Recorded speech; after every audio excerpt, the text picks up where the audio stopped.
भैया तनख्वाह मिल गई। मुझे भी मेरी तनख्वाह मिल गई। अरे वाह, तुम लोगों को भी तनख्वाह मिल गई और मुझे भी तनख्वाह मिल गई। ये तो बहुत अच्छा हुआ ना जो हम। भैया अब इन पैसों से ना रूम का किराया भर देंगे। और हाँ, राशन भी खत्म हो गया है तो राशन भी भरवा लेंगे। हाँ सही कहा तुम लोगों ने। और बाकी जो पैसे बचेंगे ना वो माँ को भेज देंगे। हमने काफी टाइम से पैसे नहीं भिजवाए और बाकी पैसे ना हम लोग जोड़ के रखेंगे। छोटी की शादी भी करनी है ना। हाँ भैया, हाँ बिल्कुल सही कह रहे हैं, हम बिल्कुल ऐसा ही करेंगे। भैया ये क्या, और आप घर संभालिए, ठीक है। वैसे तुम लोगों ने बताया नहीं कितनी तनख्वाह मिली है तुम लोगों को।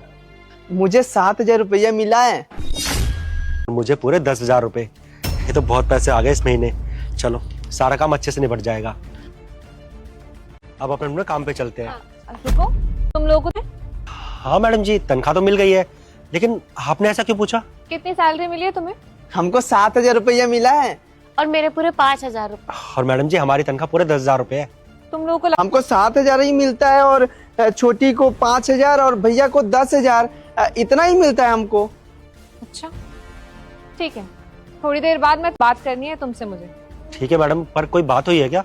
बात तो तुम्हें पता चल जाएगी, जब मैं बुलाऊं तब आ जाना। भैया बुला रहे हो, हमसे कोई गलती हुई है क्या भैया? हमें बहुत घबराहट हो रही है। राहुल घबराने की जरूरत नहीं है। ऐसे ही मैडम ना बहुत अच्छी हैं। जरूर कोई बात होगी या कुछ पूछना होगा। अब बाकी के बात तो शाम को ऑफिस जाके पता लगेगा।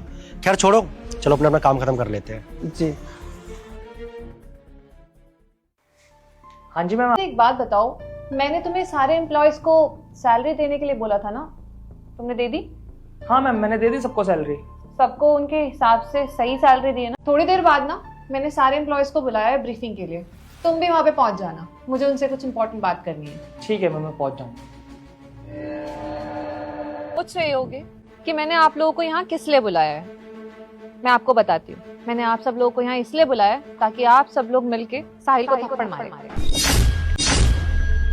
क्या मैडम, ये आप क्या बोल रही हैं? हम साहिल सर को थप्पड़ कैसे मार सकते हैं? हाँ मैडम, ये हमारे साहब हैं, हम साहब को कैसे थप्पड़? साहब, हम साहब को थप्पड़ नहीं मार सकते। मैडम आप ये क्या बातें कर रहे हो? आप इन लोगों से मुझे थप्पड़ मरवाओगे? आपने काम ही ऐसा किया है कि ये लोग आपको थप्पड़ मारे। लेकिन मैडम बताती हूँ मैं अभी। आपकी सैलरी कितनी है? मैम 10,000। आपकी? मेरी पूरे 5,000 रुपए हैं।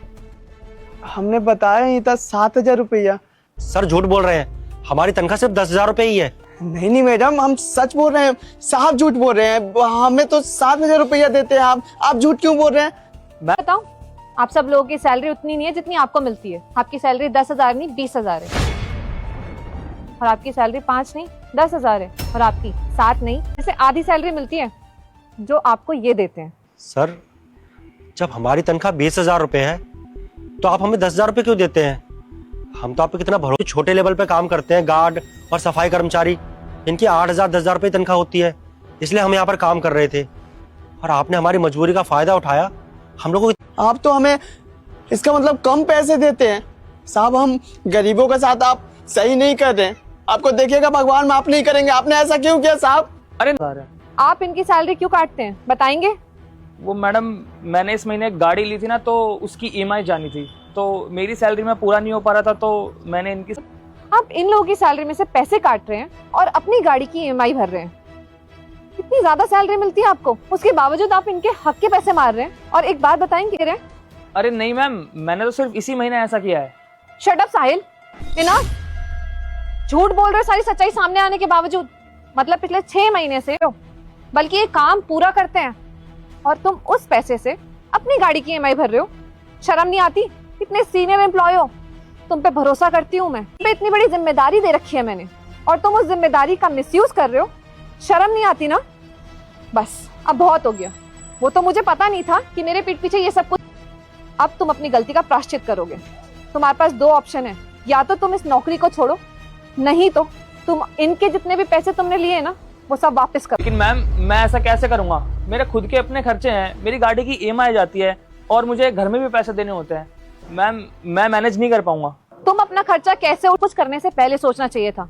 जरा सोचो, वो लोग अपने गांव से यहाँ पर रह रहे हैं, उन लोगों के लिए कितना मुश्किल होगा यहाँ पे सरवाइव करना।